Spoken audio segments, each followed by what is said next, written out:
Elie Wiesel, dans ce récit de la Bible, nous arrivons maintenant à Moïse, et nous avons dit que nous parlerions de la Bible comme d'une série de rencontres avec des personnages. Eh bien quand même, Moïse, ce n'est pas un simple personnage, c'est un des plus grands, et vous dites même que, à vos yeux, c'est un personnage aussi grand et plus grand qu'Abraham. Alors parlons du personnage de Moïse. Moïse, pour moi, c'est l'héros le plus solitaire, le plus puissant de l'histoire juive, donc de l'histoire du monde. Je pense qu'aucun homme n'a eu une telle influence sur l'homme, sur les hommes. Je pense qu'aucun homme n'a connu ce qu'il a connu. Aucun homme n'a introduit tant de changements dans le destin des hommes. Aucun homme n'était Moïse. Moïse, c'est une catégorie à part. Avec Moïse, nous touchons au cime de l'histoire juive. Moïse nous fait rêver, Moïse nous rend fiers. Parce que, lui présent, tout change. Tout change, pas seulement pour nous, mais pour le monde entier. On dirait que le cours des événements prend un rythme accéléré avec Moïse. Tout d'un coup, rien n'est comme avant. Pour vous donner, n'est-ce pas, la couleur locale, les conditions d'Égypte, il faudrait citer peut-être un midrash qui dit « Installés en Égypte, les enfants de Jacob y furent d'abord prospères, estimés, heureux. Puis on se mit à les envier secrètement, puis ouvertement. Mais ce n'était pas dangereux. On se mit à les redouter, à les détester. On les trouvait trop riches, trop nombreux, envahissants, encombrants. Mais ce n'était toujours pas dangereux. Vint les temps où les Égyptiens furent plongés dans une guerre sanglante avec leurs voisins, dit le Talmud, et ils durent leur salut à l'intervention des enfants d'Israël, qui étaient puissants et courageux. Alors seulement, le danger qui menaçait les enfants d'Israël devint réel, car ceux-là, les Égyptiens ne purent le leur pardonner. Cependant, dit la tradition, tant qu'un enfant de Jacob était encore en vie, nul n'osait s'attaquer aux tribus juives. À la mort de Lévi, dernier fils vivant, les choses changèrent brusquement. Première mesure anti-juive, travaux forcés, humiliation publique. Pire, les lois interdirent aux hommes de dormir chez eux, les empêchant de s'unir et de s'aimer. Là, je dois vous dire que cette dernière remarque, dans une autre tradition, est peut-être plus volontaire. Il y a une possibilité que les ancêtres d'Israël aient choisi, de leur gré, de ne pas dormir avec leurs femmes, pour ne pas avoir d'enfants, pour ne pas continuer l'histoire d'Israël. C'était leur manière de protester contre le destin, contre l'histoire et contre l'auteur de l'histoire. C'était leur manière de dire, écoute, Dieu d'Israël, Dieu d'Abraham et d'Isaac et de Jacob, si pour être tes enfants nous devons souffrir, tout le temps et toujours et partout, eh bien arrêtons-la, cette histoire, et arrêtons-nous, et plus d'enfants. Mais, comme vous vous souvenez, un homme de la maison de Lévi, un dénommé Amram, décida d'agir à sa guise, décida d'aller rejoindre sa femme Yocheved, et ils eurent un enfant, et cet enfant s'appela Moïse.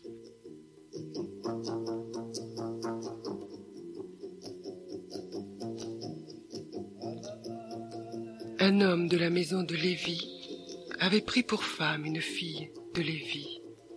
Cette femme devint enceinte et enfanta un fils. Elle vit qu'il était beau et elle le cacha pendant 3 mois. Ne pouvant plus le cacher, elle prit une caisse de jonc qu'elle enduisit de bitume et de pois. Elle y mit l'enfant et le déposa parmi les roseaux sur les bords du fleuve.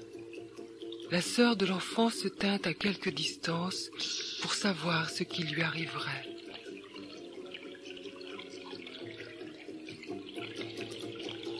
Et grâce à Moïse, tout devint possible. Mais il n'est pas arrivé à l'âge d'homme sans mésaventures. Quelles aventures!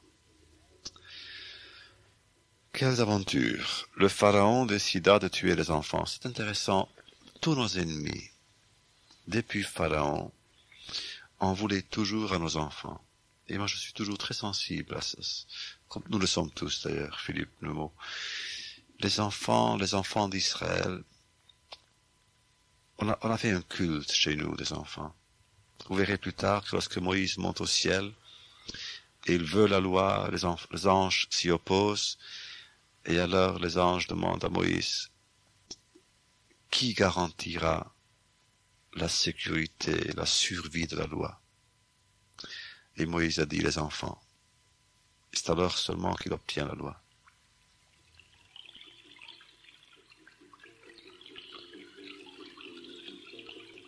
La fille de Pharaon descendit au fleuve pour se baigner, et ses compagnes se promenèrent le long du fleuve.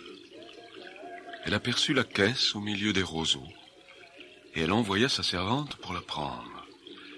Elle l'ouvrit et vit l'enfant. C'était un petit garçon qui pleurait. Elle en eut pitié, et elle dit, « C'est un enfant des Hébreux. » Alors la sœur de l'enfant dit à la fille de Pharaon, « Veux-tu que j'aille te chercher une nourrice parmi les femmes des Hébreux pour allaiter cet enfant ?» ?»« Va, lui répondit la fille de Pharaon. Et la jeune fille alla chercher la mère de l'enfant. La fille de Pharaon lui dit, « Emporte cet enfant et allaite-le-moi, je te donnerai ton salaire. » La femme prit l'enfant et l'allaita. Quand il eut grandi, elle l'amena à la fille de Pharaon, et il fut pour elle comme un fils. Elle lui donna le nom de Moïse, car, dit-elle, « Je l'ai retiré des eaux. » Toujours. Les Romains, d'abord, c'est les enfants qu'ils tuent. Pendant les croisades, c'est d'abord les enfants qui tuent. Et même dernièrement, Hitler, Himmler, Eichmann, 1 million d'enfants. 1 million d'enfants juifs, plus. Il y a aussi une légende qui moi, elle m'émeut. Elle continue à m'émouvoir. Dans des gens talmudiques dit, voici pourquoi et comment Dieu décida de mettre un terme précipité aux souffrances des Juifs en Égypte. Pour affliger ses esclaves juifs, le Pharaon fit saisir leurs nourrissons mâles pour les emmurer vivants dans les pyramides. Et Dieu laissa faire. Désespérés, les parents se maudirent d'avoir donné la vie. Tous les hommes et toutes les femmes se mirent d'accord pour ne plus vivre ensemble, et Dieu laissa faire.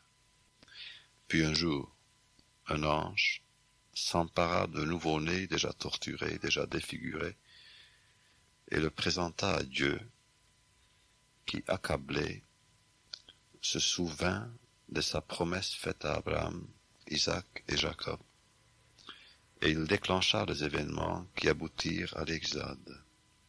Dieu, en ce temps-là, ne put tolérer la vue du cadavre mutilé d'un enfant juif.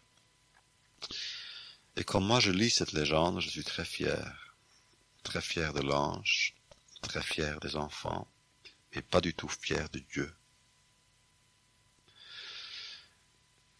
Pas du tout fier parce que je me dis, en relisant cette légende, Dieu a été ému par la mort d'un enfant, mais non par la mort de millions d'enfants.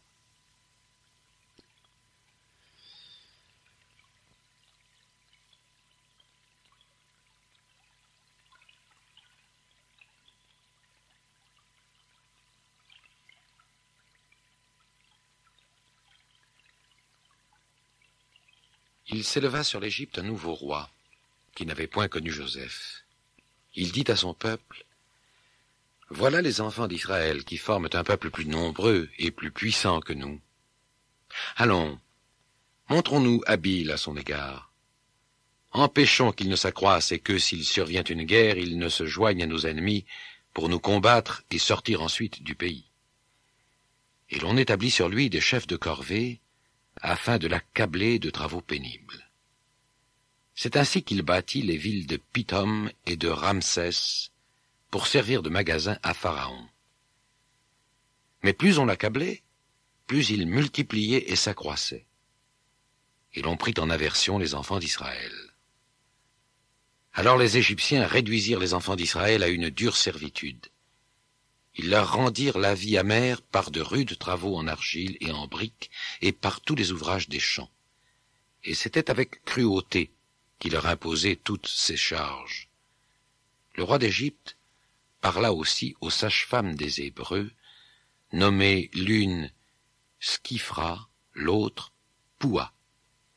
Il leur dit, « Quand vous accoucherez les femmes des Hébreux, et que vous les verrez sur les sièges, si c'est un garçon, faites-le mourir. » Moïse, enfant, est jeté dans les flots, dans le Nil. C'est Bathia qui a pitié de l'enfant, qui l'entend pleurer. Et d'ailleurs, c'est très intéressant, et le commentaire dans ce contexte, c'est que Moïse est un nourrisson et pourtant il pleure déjà comme un adulte. Et le commentaire talmudique dit que, à travers ses larmes, c'était le peuple tout entier qui pleurait. À travers lui, c'était le peuple qui sanglotait. À travers lui, c'était le peuple qui criait. Moïse était déjà une sorte de représentant du peuple d'Israël, qui amplifiait la souffrance juive par ses cris, par ses pleurs. Une autre remarque peut-être, un peu plus séculaire, que c'est significatif quand même, la renaissance de Moïse.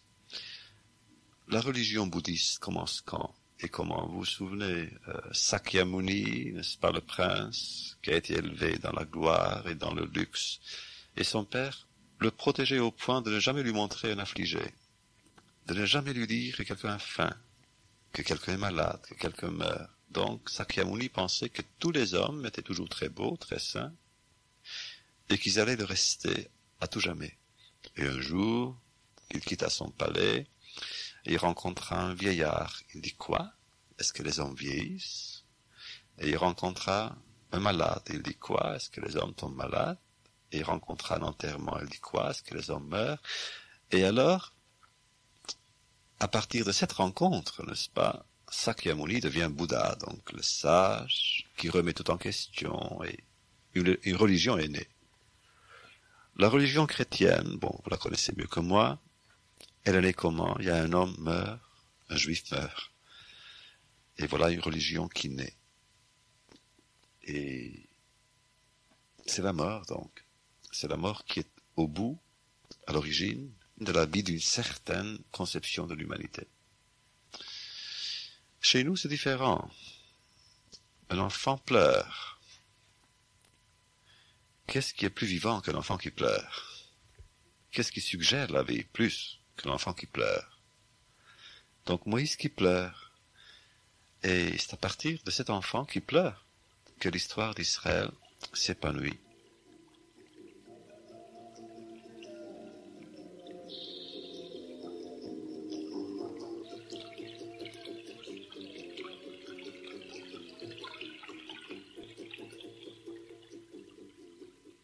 Voilà donc Moïse, enfant, recueilli par Bathia, fille du Pharaon, et qui devient prince d'Égypte. Encore un prince d'Égypte. Oui, comme Joseph, encore un prince d'Égypte, sauf que Joseph savait qu'il était juif et Moïse ne le savait pas. Pas au commencement. Le texte dit « Vayigdal Moshe vayetse elechav ». Moïse grandit et sortit vers ses frères. La traduction littérale, c'est Moïse en grandissant, donc Moïse devenu plus grand, plus âgé, s'est rendu compte qu'il n'était pas égyptien mais juif. Et il y a le commentaire chassidique très beau qui dit « La grandeur de Moïse est d'être allé auprès de ses frères, de ne pas être resté au palais, enfermé ou prisonnier de ses habitudes, de son luxe, mais d'avoir découvert ses frères et d'être allé chez eux, envers eux, auprès d'eux. » Oui, à un certain moment, Moïse s'est rendu compte qu'il n'était pas vraiment égyptien, mais qui avait des frères, et que ses frères souffraient, et que ses frères avaient besoin de secours, de compréhension, d'aide. Donc il est allé voir ce qu'il faisait. En ce temps-là, Moïse, devenu grand, se rendit vers ses frères et fut témoin de leurs pénibles travaux.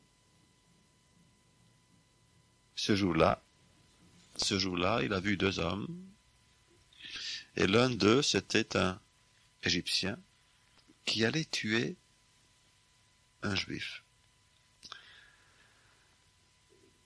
Plus, il se mit à le frapper.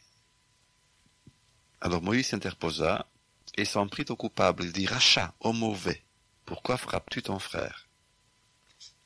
Bon, en vérité, en quoi cela le concernait-il? Si Moïse était prince d'Égypte, en quoi cela concernait-il qu'un esclave frappe un autre esclave? Ou que l'Égyptien frappe un autre esclave? Pas du tout. Mais je pense qu'il était déjà engagé. Il était déjà juif à ses yeux, et même aux yeux des Égyptiens, de certains Égyptiens. Il regarda de côté et d'autre, et, voyant qu'il n'y avait personne, il tua l'Égyptien et le cacha dans le sable.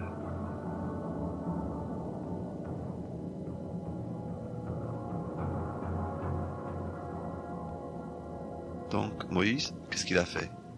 Il a tué.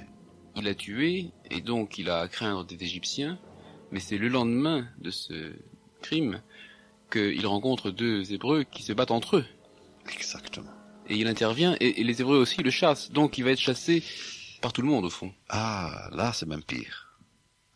Parce que il rencontre 2 Juifs. Il revient chez les Juifs, n'est-ce pas? Il revient tout le temps.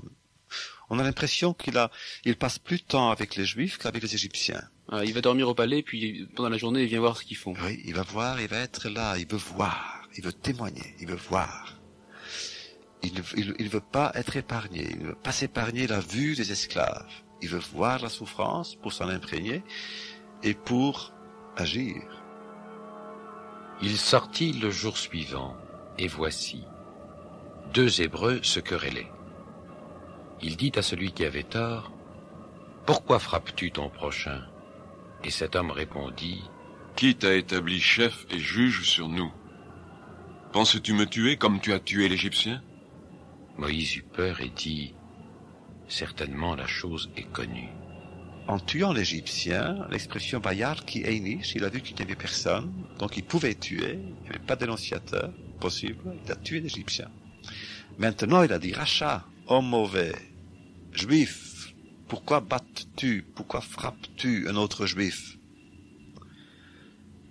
Et la suite, vous la connaissez la suite? C'est le Juif qui dit quoi? Tu veux me tuer aussi? Après avoir tué un Égyptien hier. Après avoir tué un Égyptien. Et alors, Moïse pensa, Achen Noda Halavar. Ah, disait-il. Donc, cela se savait. Bon. Maintenant, réfléchissez un peu. Hier, ils étaient 3, présents à la scène. L'Égyptien est mort, c'est donc pas lui qui a parlé. Oui. Moïse, c'est pas lui qui a parlé. Donc, qui a parlé? L'homme qui l'a sauvé. Et moi, je pense que c'est à ce moment-là que Moïse a décidé de quitter l'Égypte, de fuir l'Égypte. Pharaon apprit ce qui s'était passé, et il cherchait à faire mourir Moïse. Mais Moïse s'enfuit de devant Pharaon, et il se retira dans le pays de Madian, où il s'arrêta près d'un puits. Je ne pense pas qu'il ait eu peur du Pharaon. Je pense qu'il a fui l'Égypte par désespoir. Il a eu honte. Il se disait quoi? C'est un Juif qui m'a dénoncé. Moi, son protecteur, moi, son sauveur. Parce qu'en vérité, le Pharaon l'aimait, l'adorait comme un fils. On sait ça de toutes les sources. Oh, vous savez, avoir tué un Juif ou un Égyptien, quelle importance. Il aurait très bien pu se faire pardonner. Ce geste ou ce crime, vous savez, la vie d'un Égyptien ne comptait pas très fort en Égypte. Moi, je pense qu'il a décidé de fuir parce qu'il avait honte. Il avait terriblement honte. Honte d'être juif. Il se disait, Si c'est ça être juif, non seulement de souffrir, mais de subir la souffrance, si c'est ça être juif, de dénoncer quelqu'un qui veut t'aider, alors moi, je ne veux pas être juif. Mais égyptien non plus, parce que égyptien c'est être tortionnaire. Donc, plutôt que d'être tortionnaire ou victime, plutôt que de devoir choisir entre ces deux rôles, Moïse décide de quitter l'Égypte et de fuir dans le désert.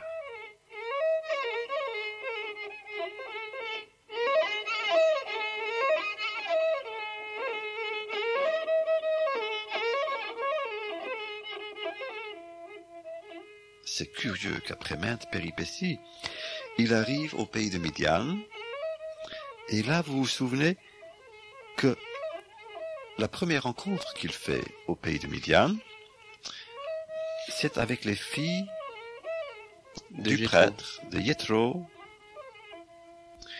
qui lui demandent « Qui es-tu » Il ne répond pas encore, et elle l'appelle Égyptien. C'est un Égyptien, et lui ne réagit pas. Lui, homme fier, lui, juif fier, ne dit pas non, je ne suis pas Égyptien, je suis juif. Et je pense que c'était un clandestin parce qu'il avait honte, pas peur, mais honte. Il avait honte d'être juif.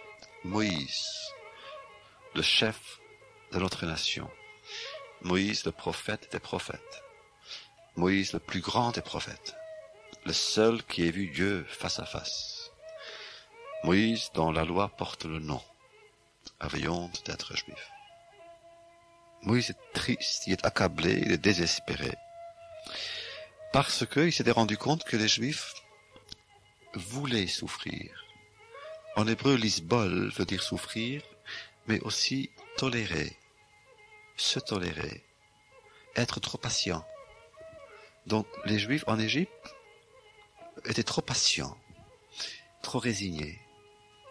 Ils avaient accepté de subir la souffrance et ils avaient perdu jusqu'au goût de la révolte et de l'indépendance. Plus, ils commençaient à s'entre-déchirer eux-mêmes. Et Moïse, le prince, aurait voulu, bien sûr, les imaginer différents, indépendants, souverains, capables de colère, et de dignité, et de solidarité. Alors, quand il a vu que c'était pas le cas, il était désespéré, et comme je vous disais, au pays de Midian, il se comportait non pas comme juif, mais comme clandestin. Il n'a pas circoncis l'un de ses fils.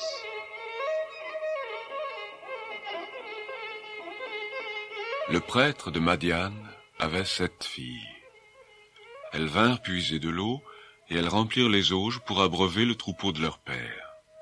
Les bergers arrivèrent et les chassèrent. Alors Moïse se leva, prit leur défense et fit boire leur troupeau. Quand elles furent de retour auprès de Réuel, leur père, il dit : « Pourquoi revenez-vous si tôt aujourd'hui » Elles répondirent : « Un Égyptien nous a délivrés de la main des bergers, et même il nous a puisé de l'eau et a fait boire le troupeau. » Et il dit à ses filles : « Où est-il ? Pourquoi avez-vous laissé cet homme ? Appelez-le pour qu'il prenne quelque nourriture. » Moïse se décida à demeurer chez cet homme, qui lui donna pour femme Tsipora, sa fille. Elle enfanta un fils, qu'il appela du nom de Gershom, car, dit-il, j'habite un pays étranger.